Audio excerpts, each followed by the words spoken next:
welcome you to this glorious hour of Universal Entertainment. We've got the cast of two major films to delight you. I'm talking Glass and Halloween. Yes? So let's start with Glass. Now, yes. The first panelist I'd like to bring out needs no introduction, but he deserves one. He is a screenwriter, producer, director, and the creator of thought-provoking thrillers like The Sixth Sense, Signs, The Village, and the film that reignited the superhero versus villain trend, Unbreakable. I'm talking about M. Night Shyamalan.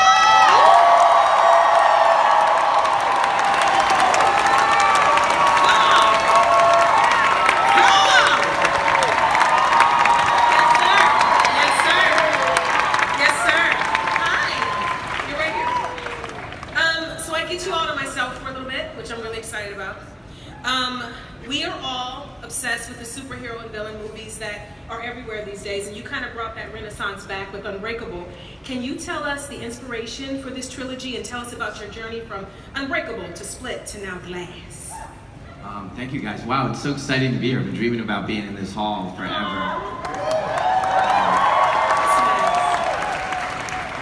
Yeah, you know, I live in Philly, and so I hear about Hall H. This is like, you know, this is the Mecca right here. Yeah.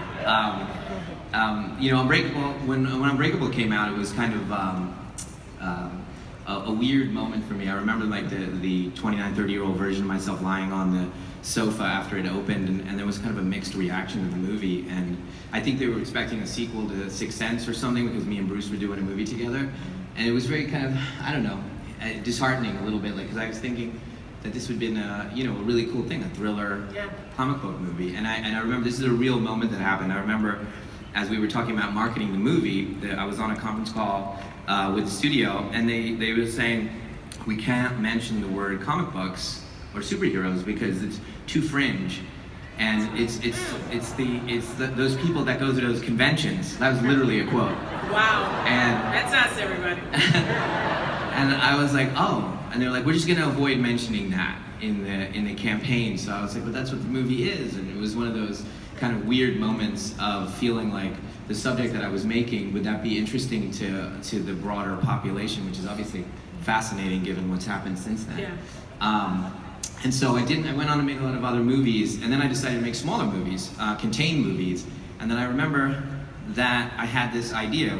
Basically, the Kevin Wendell Crumb character from Split was in the script of Unbreakable, and it just wasn't, it was just too unwieldy. It was, you know, it was so many characters, and all you wanted to do was learn about this guy who had all these personalities. So I pulled him out and made it about this man befriending this other man and asking this question, you know, how many days of your life have you been sick? Yes. And I got to focus on that, and I took those pages out. And then when I was doing these smaller contained movies, I did The Visit, and I actually came here to Comic-Con to show it. And I thought, well, maybe I could do that movie, do Split, and maybe ask Disney if they'd let me do something special at the end. And if it worked out, maybe we'd be here. And so I did do that. Yeah. I made Split, and Disney was amazingly gracious and let me do that scene at the end with their character. Yeah. So it was amazing. And then we came to Glass, and really the most unusual thing you can imagine, where two studios were, just doesn't happen. No, I don't think this will ever happen again, where two studios had two different IPs that they completely owned. And I said, can we make a sequel to both and you guys share it? And they said yes. They said for you. So for just you. Insane. I just can't, I'm so lucky to be here really on every level from you guys, because at each level, even Unbreakable, it was you guys that embraced it and really understood it and connected with it, and then everybody else caught up to you guys, and Split as well. So I'm just so happy to be here. And now we get Glass. Yay! Okay, what's your all-time favorite Comic-Con memory? Well, that one's a really easy one, because I came here for The Visit, and we went to one of these parties here, and I was standing there, and I'd written Split, but I didn't know who in the world could play this part, and James McAvoy walks by me, and I grab him, and I go, hey, I love your stuff. And he's like, hey, I love your stuff. And he had just come back from X-Men, and his hair was like, you know, 3/4 of an inch long. And I was like, this is the guy, and this is how he should look in the movie. We shouldn't do wigs, we shouldn't do makeup, he should just do it with expressions. And literally, so Split was created right here at Comic-Con, which is which is the way it should be. So cool. I wonder if you'll do me a huge favor and introduce this amazing cast that you have and bring them out for us. I just have to say one thing though. James couldn't make it because he was sick. He's sick, you guys. Really, really sick. And I've been on the phone with him and texting with him, and we tried to get him here from Canada where he's shooting, and he's really, really bummed. And I know he would have been here if it wasn't something super serious. So I hope he gets better. I hope you all wish him getting better. And but I do want to introduce some of the other cast members that are here. First, let me introduce Anya Taylor-Joy.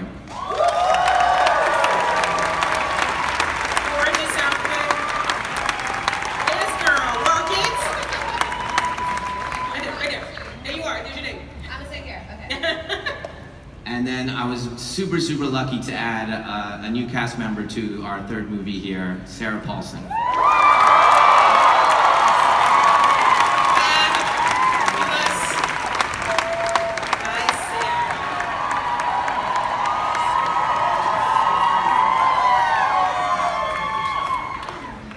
And then this was kind of a very, very special thing to me because basically he's been my big brother, and he was the first guy that really believed in me and gave me a chance on The Sixth Sense. So I want you all to welcome Bruce Willis.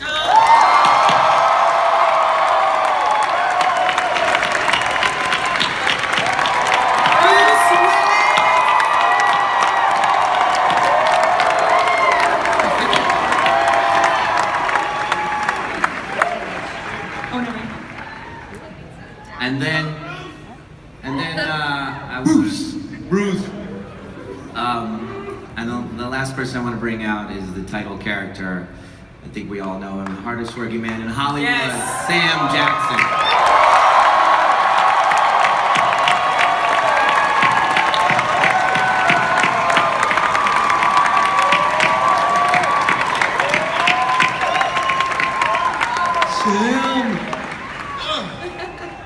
Sorry, I was having a fan moment. I had to get my own picture. Okay, hey Sam. Hi Sam. Hey. When filming wrapped on Glass, Knight tweeted that he had to fight back tears because these are more than movies to me, he said. So what is so special about Mr. Glass to you that you said, I'm gonna go back and I'm gonna play this role again? I just love the complexity of Elijah. I love, that he has his mom that understands him, knows who he is. I love that he's extremely strong character who has this really fragile body, but his mind is so strong. And that he has a belief that's stronger than anything anybody can take from him. Yeah. So I just love being there. And he's quiet. Yes. He is quiet. He's always it's unusual. See, I don't actually play the same motherfucker all the time. Those keeping count, that's our first. I like the loud ones. Yes. It's the first mother effer of the There'll be at least 5 more. Mr. Willis. Yes, give it to him. Give it to him. How did Knight entice you to join Split for that surprise at the end? Did you guys talk about Glass during the time between Unbreakable and Split and all that? And was he keeping it a surprise for you later? Like, what made you decide? Sadly, I am bound to a lead pipe cinch that I really can't share anything. But there are a lot of secrets in this movie that have not been exposed. Right, Knight? That's true. I taught them not to tell too much. You can tell us one. No, he can't. No, he can't. But Bruce was really, basically I just called him and asked him. I said, hey, I have this movie Split I'm doing, and at the end, would you do this scene in this diner? And he came right away, and we just did it one afternoon. Super gracious of him. He literally just did it, came and did it for nothing, and everybody just did it, and it was we did this quiet. Literally everything I'm saying is not realistic. But that's just what happened. Yeah. Just came in, it's just a sweet guy. He's always been a big brother to me.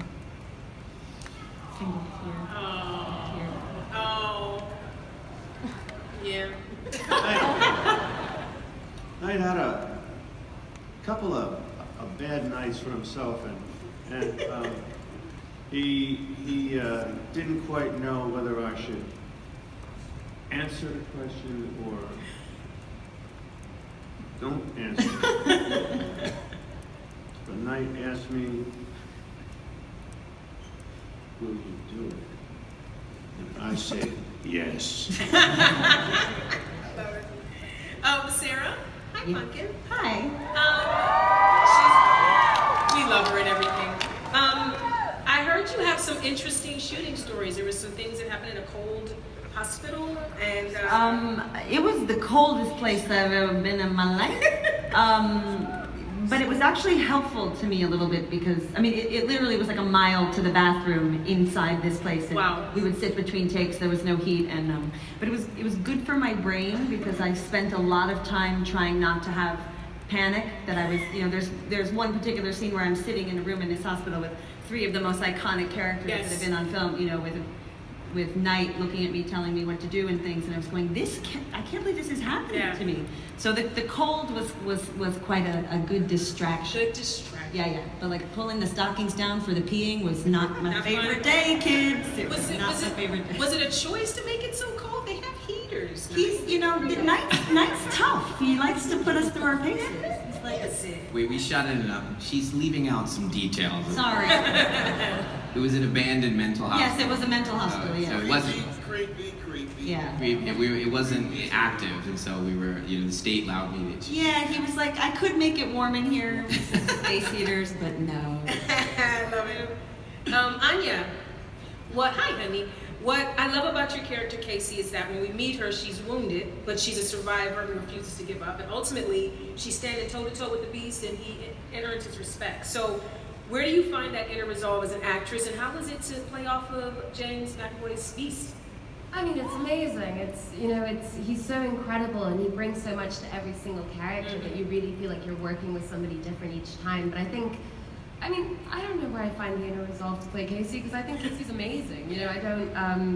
I think she kind of exemplifies all the traits that I wish I had, and just somebody that I aspire to be like. Yeah. But I have to say, Knight wrote such a beautiful character, and it was such a pleasure, genuinely, to be able to come back and play her again and kind of show the end of her story, or the continuation story. I think it's time for us to see just a smidge. Knight, do you have something you want to show us? Yeah. But just before I do that, I just wanted to say a few things about these guys. That it's just that to do movies the way I try to do them, basically at home and very small, and these guys can do any movies they want, and she mentioned like the cold weather and stuff like that. That's all kind of us to do it in a way that we can do it just almost like film students. Yeah. And even though this is about a subject that's so amazing and that all of you are so excited to see, we're still going to make it very intimately, and that requires an incredible commitment from these guys. And it's hard to just give yourself over to a storyteller that much and be that vulnerable.